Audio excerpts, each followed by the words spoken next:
Fala galera, tudo bem? Ó, bora falar hoje um pouquinho de Segundo Reinado e entender um pouquinho do início do governo do Dom Pedro II.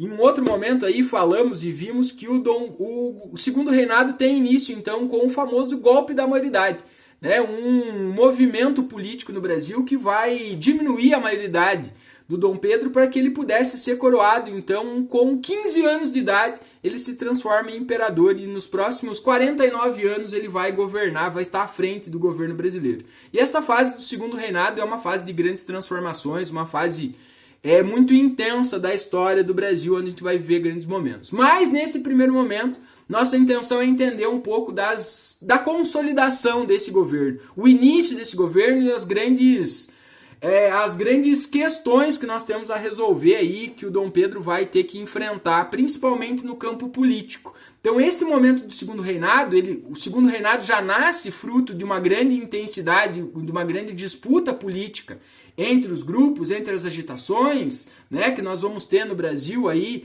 durante o período regencial. Então, esse momento é um momento de grande instabilidade política. Tá? Então nós vamos ter aí no Brasil, no cenário político, a disputa entre dois grandes grupos políticos. De um lado, os liberais, os lusíadas, de outro, os conservadores, os saquaremas, como a literatura histórico-social costuma tratar, às vezes, esses dois grandes grupos. Mas qual é a grande diferença política entre eles? Basicamente nenhuma. Eram os dois grupos formados por grandes fazendeiros, grandes comerciantes, não tinha uma diferença ideológica entre eles. Nenhum apresentava uma diferença em projetos sociais, políticos, econômicos para o país. Qual era a grande rivalidade deles? A disputa política, o estar participando da política, o acesso à política. Então, isso era a grande disputa entre esses dois. E aí, lembrem-se de que precisamos levar algumas coisas em consideração. Né? Aquilo que nós temos como característica política do Brasil nesse momento. Então a Constituição lá de 1824 divide o Brasil, né? Organiza o Brasil politicamente, primeiro, em 4 poderes: executivo, legislativo, judiciário e o poder moderador, que fazia o Dom Pedro concentrar um poder autoritário na figura, né, como chefe político nacional. E também a Constituição de 1824 previa o voto censitário. Então, para você votar e ser votado, você precisava uma renda. Isso dava condições, o acesso político a apenas uma parte bem pequena da população, enquanto excluía uma grande maioria das pessoas, né, principalmente as camadas mais baixas da população, da participação e da discussão política. Então, isso abria um campo para disputas políticas dentro dessas elites. E aí essas elites vão disputar muito mais os seus interesses individuais, dos seus grupos, dos seus, do que propriamente o interesse do coletivo, daquilo que o Brasil precisava. E infelizmente esta é uma característica que se perpetua ao longo da história do Brasil e que vai se transformar ou vai ser a grande fonte de muitos dos nossos problemas sociais, políticos, econômicos, e como a nossa querida historiadora Lilian Schwartzinger vai definir como as grandes expressões de autoritarismo que nós vamos ter aí no Brasil a partir dessas circunstâncias. Mas nesse momento, a partir do momento em que o Dom Pedro assume o governo como imperador agora, né, como uma forma de compensação pelo golpe da maioridade, por toda aquela clube e a iniciativa de antecipar sua maioridade, o Dom Pedro cria então o seu primeiro gabinete ministerial e concede esse gabinete aos liberais, porque eles foram os grandes precursores do clube da maioridade e que incentivaram esse movimento. Então, como uma forma de recompensa, o Dom Pedro forma um gabinete liberal nesse momento, né? Os seus ministros são todos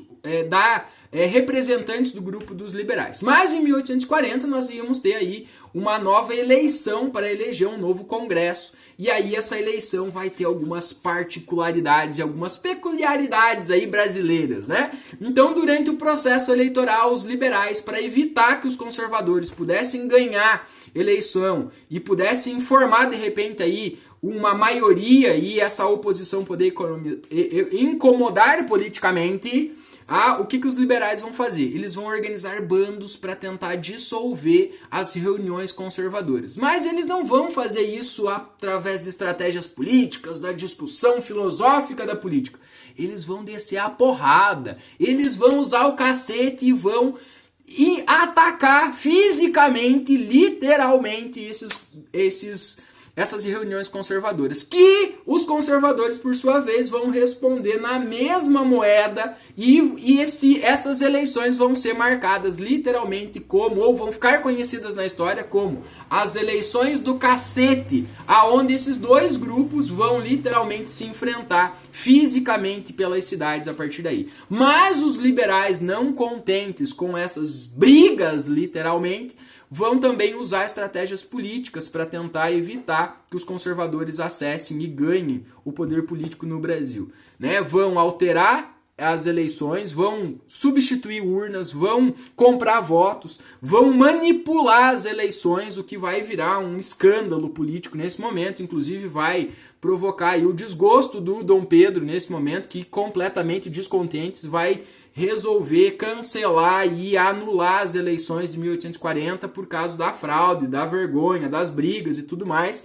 O que também vai provocar uma reação por parte dos liberais que, achando-se injustiçados, vão acabar provocando em 1842 a revolta liberal, principalmente na província de São Paulo e Minas Gerais, liderado pelo Aguiar, Tobias de Aguiar e o Diogo Feijó, nosso ex-regente aí durante o período regencial, que vão acabar sendo presos, o que vai virar uma confusão política aí no Brasil, né? O Dom Pedro vai manter eles aí até 1844 presos, até que então conceda uma anistia política. Então eles ainda vão ficar indignados. Mas o Dom Pedro, então, acaba dissolvendo essas eleições, que vai ficar conhecida na história como eleições do cacete, tá? E convoca uma nova eleição onde os conservadores vão conseguir, então, através aí do voto, né? Não sei se é democrático, mas enfim, vão conseguir vencer e vão conseguir acessar aí, voltar ao poder político brasileiro. Então essa disputa entre liberais e conservadores vai marcar esse início, né, de conturbação do primeiro reinado. Dom Pedro vai ter um longo trabalho aí até conseguir fazer essa conciliação política entre esses dois grupos, né? Então esses primeiros anos do segundo reinado é marcado. Essa conturbação política, né, do segundo reinado também marca a criação do sistema parlamentarista brasileiro. Então em 1847 Dom Pedro, baseado no sistema monárquico constitucional que a Inglaterra tinha, né, de todo aquele sistema monárquico inglês, decide então criar o cargo de presidente do Conselho de Ministros aqui, né? Cria oficialmente o sistema parlamentarista. E como que funciona o sistema parlamentarista? Você tem lá o imperador, o rei, o governante, o presidente, então o sistema político, né, indiferente. Então, num sistema parlamentarista, você tem lá, no caso do Brasil, você teria o imperador e do outro lado você teria o Congresso, né, o parlamento, onde esse parlamento escolheria um representante justamente para promover esse diálogo. Então, na prática, quem governa, quem toma as decisões políticas do país num sistema parlamentarista é o primeiro-ministro. É esse presidente do conselho, né, que é o primeiro-ministro, né? Só que, e aí o cargo de imperador ele ficaria mais como um poder simbólico, né? O governador ele reinaria, mas não governaria literalmente, porque as suas decisões teriam que conciliar com o do primeiro-ministro, que viria com os representantes do parlamento e tudo mais. Então esta seria a lógica, e aí você tem todo o funcionamento do sistema político baseado nisso. Só que no Brasil nós precisamos colocar a nossa característica e precisamos dar a nossa particularidade. E aí no Brasil esse sistema parlamentarista vai ficar conhecido como sistema parlamentarista às avessas. Por quê? Porque lembrem, o Brasil é dividido em 4 poderes. Então o Dom Pedro tem o poder moderador, que tem esse poder político absoluto dele escolher, fazer as suas escolhas a partir das suas vontades, literalmente nesse sentido. Então, usando o poder moderador, o que o Dom Pedro faz? Ele cria o cargo de presidente do Conselho de Ministros, mas ele nomeia o ministro. Ele que escolhe quem vai ser este representante dele. Então, na prática, o que aconteceu? O imperador nomeava e demitia esse primeiro-ministro de acordo com as suas vontades, de acordo com as discussões políticas, de acordo com o enfrentamento que ele fazia. Então, quando ele não estava mais contente com esse primeiro-ministro, ele mandava embora, trocava, colocava alguém mais próximo dele, colocava alguém que não questionava as suas decisões, literalmente. Então, em 49 anos do segundo reinado, pessoal, né, nós vamos ter aí 36 gabinetes ministeriais, 36 presidentes ocupando o cargo de presidente do ministério, né, do chefe ministerial. Então isso mostra ou marca uma instabilidade política muito grande, né? Se a gente fizer uma divisão básica aí, dá a cada 1 ano e 3, 4 meses a troca de um desses chefes, né? Então isso mostra uma instabilidade política, mostra como a política nacional estava pautada justamente nesses interesses particulares, nos desejos, muito mais do que propriamente nas questões que eram pertinentes ao país de uma forma bem geral. Então, o Dom Pedro nomeava e demitia de acordo com a sua vontade, de acordo com os seus desejos, né? E não com o interesse coletivo da sociedade brasileira. Então, este primeiro momento, esses primeiros 10 anos, né, do segundo reinado no Brasil, é marcado justamente por esta confusão e esta instabilidade política, essas brigas entre, né, de um lado liberais, de outro conservadores, e muito mais do que um grande projeto nacional, eles tinham aí